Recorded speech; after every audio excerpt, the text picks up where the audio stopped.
girl. Yeah. Can see your tongue from here. Actually, the silhouette from your teeth. Yeah.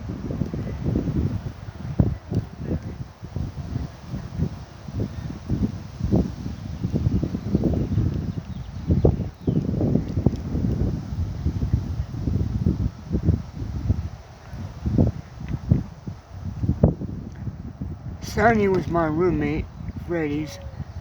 No one knew how old he was. Uh, Whenever the subject came up, he'd give a different answer. Wildly different, but I suppose it didn't matter too much. Uh, when he was young, his father just dropped him and his brother off at a mental hospital. No evaluation, no nothing, but they locked him up for a long time. Until his mother tracked him down and found him and sprung him loose. So he'd go to see her on a regular basis. She lived just, less than a mile away. I was on the van one night when he got off there. During the day, he'd go to Wilson House, which is a house for, I don't know the exact definition, but not for normal people, let's say. Well, I went there once, but they said, well, you need paperwork from your social worker. I said, well, don't have that, and I'm not going to get it. So I just turned around and walked away, and they said, hey, the boss left. I said, yeah, I know. Won't let me in there, so where I go is my business. Walked around town, caught the buses around that day. But, Anne, one of the women that worked there, she took the time to hand roll a bunch of cigarettes for him. And he sold them at Wilson House. He didn't get any money, of course, but promises. But he could have smoked them. I mean, it would have been very helpful to him to have some cigarettes that were affordable and rolled. But he blew it. I'd leave a cigarette for him sometimes on the TV set. And he'd bug me for lighters or a light, and I'd say, all right, well, I'll give you one in half an hour, but if you bug me anymore, it'll be 45 minutes. Oh boy, he didn't like that. I saw he had a whole drawer full of lighters. He opened it up one day. The whole drawer packed full of them. Well, he passed away. I mean, he was of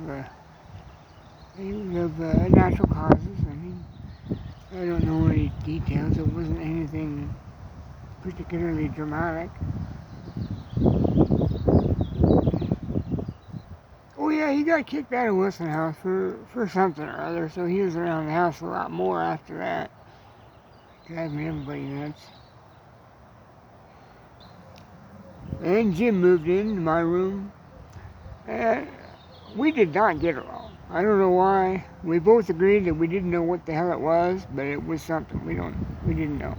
But we both played chess, and so we'd agree on that. So we'd play chess out on the porch, and Tanya would say, oh, you guys are embarrassing me, it looks bad.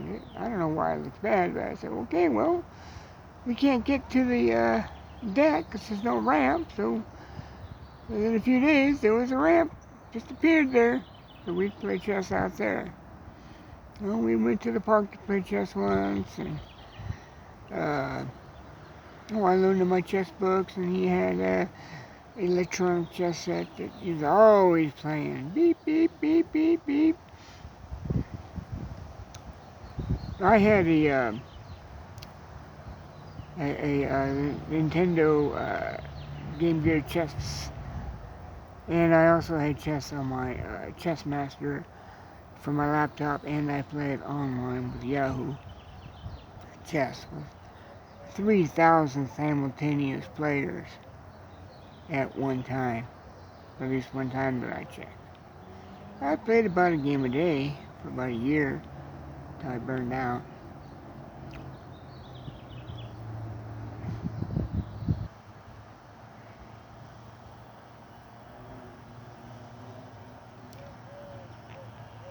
he said his daughter was a systems administrator at FFTF. And he said, I don't know anything about computers, but what does that mean? And I said, damned if I know, but she's good, I can tell you that much. She's managing systems of the world's most advanced reactor. At least it was in its day. It took them 6 years to shut it down. I mean, the process, from what I hear. I've tried to find videos on it, but I'll have to look again. Maybe they've come up with some. Just like they're coming up with new Chernobyl videos all the time. Maybe they've come up with some more FFTF videos. But on my first day at Westinghouse, Jim Barber, instrumentation and controls engineer, picked me up at the gate when the guards had Uzis and drove me to work for the first day. It was just a few blocks in. After that, I'd walk in. But I said, oh, well, why doesn't FFTF produce electricity? And so he drew a diagram for me on the chalkboard, or on the whiteboard. He said, well, it uses liquid sodium coolant, and power reactors use steam mostly to generate electricity, which is possible, but not recommended mixing water and liquid sodium, as my high school physics teacher demonstrated before my time by throwing some sodium in a fish tank and blowing it up. But I didn't get to see that one. But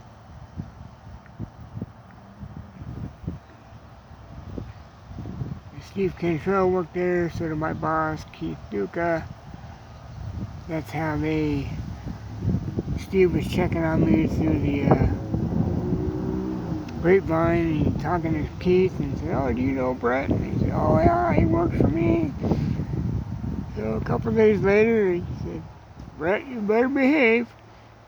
Can't you flirt with anybody around here? I'm gonna call Steve. Like, oh yeah, big risk of that. There's actually only one young woman there. She was actually from my calculus class that worked as one of the 4 students. But she worked in Jim's trailer, and I sent her one welcome email, but other than that, I never talked to her. Even at school. I don't know why. But she was her and her twin were in the calculus class.